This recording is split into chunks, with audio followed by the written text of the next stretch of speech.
Welcome to this series on Speaking Truth to Power, brought to you by the Christian Professionals and Businesspersons Forum, India. We've been in conversation with Mr. Anand Pillai and Mr. L.T. Jayachandran, two stalwarts who bring their own perspective from their rich experience in corporate government life and also meeting thousands of people across the world and defending the word and their faith with it. We've been talking about what truth is and what power is, and last time we met, Anand brought about this interesting acronym, MANU, and it took me a lot. Misuse of power, the abuse of power, not using power, and using power. You know, I can relate to this. I can relate to the anxiety and the response of the masses, the common man, to MAN. But sometimes we even get aggravated, so to say, when someone uses power. And when I think about it, why would people do that? Is it because that you have power and I don't have power? How is this different, and how would you help people understand this particular difference? See, we need to understand that power is given for use. I mean, it is not a showcase item, you know. And is it given to everyone? It is given to everyone. Everyone. This is where I'm saying that everyone has got power. Few people have got positions. Everyone has got influence. Few people have got positions of influence. Okay. So right from the 3-month-old baby to anybody, everybody has got power.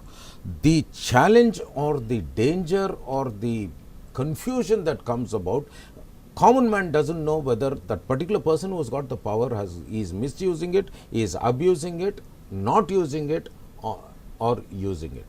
We have the responsibility to use it. I'll give you an example. When I started my life in the corporate world, I started as a management trainee.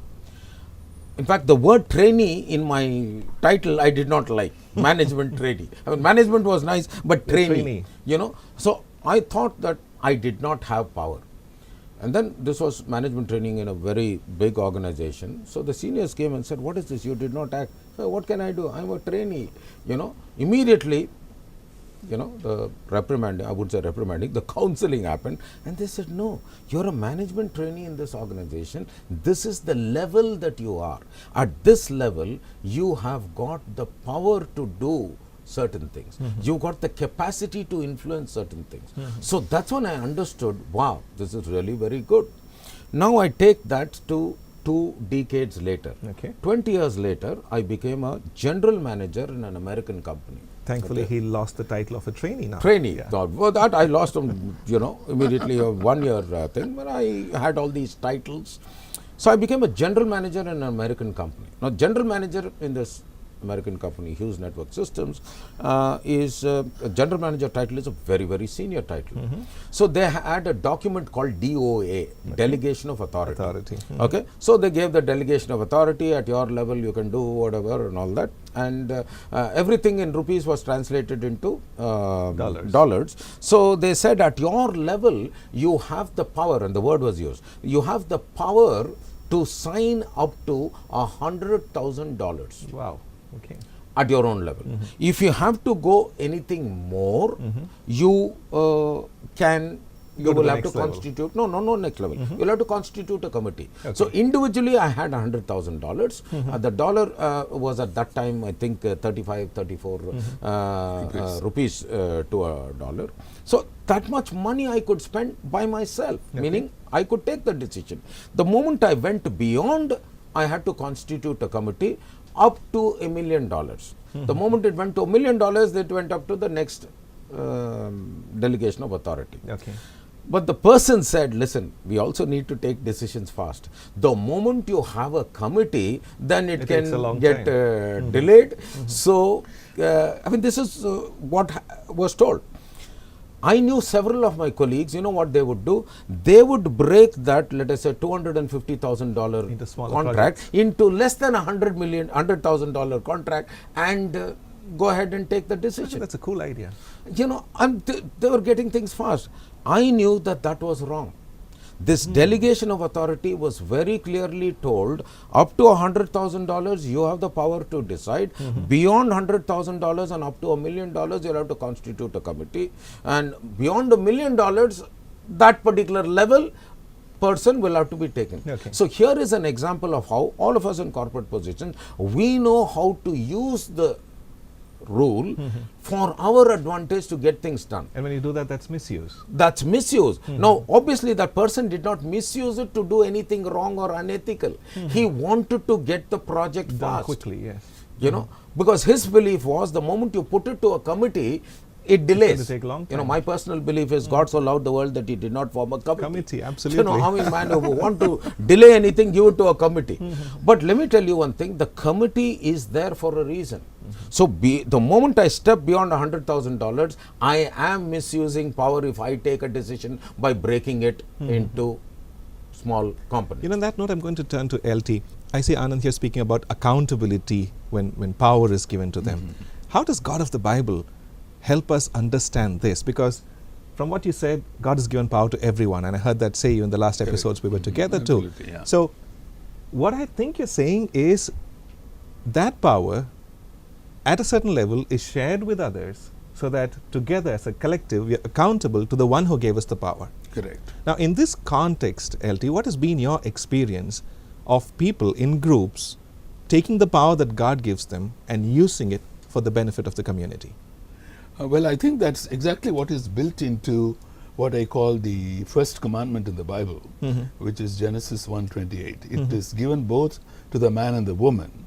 So you have the first understanding of a corporate relationship so that they're mutually accountable and ultimately accountable to God. Okay. And I think the best example is being a viceroy. You know, the building where our president lives in New Delhi, Yes. Rashtrapati Bhavan. Before the 15th of August 1947, it was called the Vice-Regal Lodge. That's where the viceroy lived. Okay. The king or queen ruled from London, and the viceroy ruled from Delhi. And so you find that right in the very first chapter of the Bible, you have the first DOA, Delegation of Authority, where God delegates authority to his human creatures made in his image. And therefore, you begin to see that we are accountable to each other and we are ultimately accountable to God. The main problem about power and authority that we have already touched upon is because you find that when power becomes absolute and unguided, it is likely to be corrupted. It can sometimes be used like the splitting up of a contract so that you can get a thing done fast, which is not in itself a bad thing. But the rules are not given so that you can circumvent them. Yes. But the worst thing is when power is taken and grabbed in order to feather one's own nests, and ultimately to almost believe that there's nobody to whom you are accountable. Okay. To me, I think the greatest crisis in a family, in a society, in a nation, and in a world is to take the position that you are not accountable to anybody. I think that is really our biggest problem. We've been talking about truth. We've been talking about power. We looked at truth as something that's absolute, not something that's relative or vague or something that's in the air. We spoke about truth as a person. We've been talking about power. Our deliberations have brought us to this point where we say that power is something that comes from God, and unless God gives, no one receives the power, and he gives in different levels, if I could say so. And gives to everyone. Yes, Gives to everyone. Everyone. And so in this whole game, if I may use this term, we're all in it together. It appears to me that there's no we and you in this game. Am I right in that understanding? Absolutely. In fact, Anand, I just wanted to add one thing to that situation where I got this delegation of authority. And you know what? Anil Sharma, this my boss, the managing director of the company, he said, Anand, even for that $100,000, though the document says that you have the power to take independent decision, learn to take somebody else into confidence even for that. Officially, you're not constituting a committee, but get somebody's buy-in. Okay. Because when you implement that, you get two things. First thing is, you have implemented a collective decision and not your decision. And secondly, you have instilled in yourself the discipline of getting concurrence, even though the limit does not tell you to get a concurrence. Okay. So what happened is, even before I went to the $100,000, I used to take people's opinions and informally have a committee, so that when I was required to have a committee, I had an easy going and I did not have to misuse or abuse. consensus, committee, agreement. These are things we're talking about.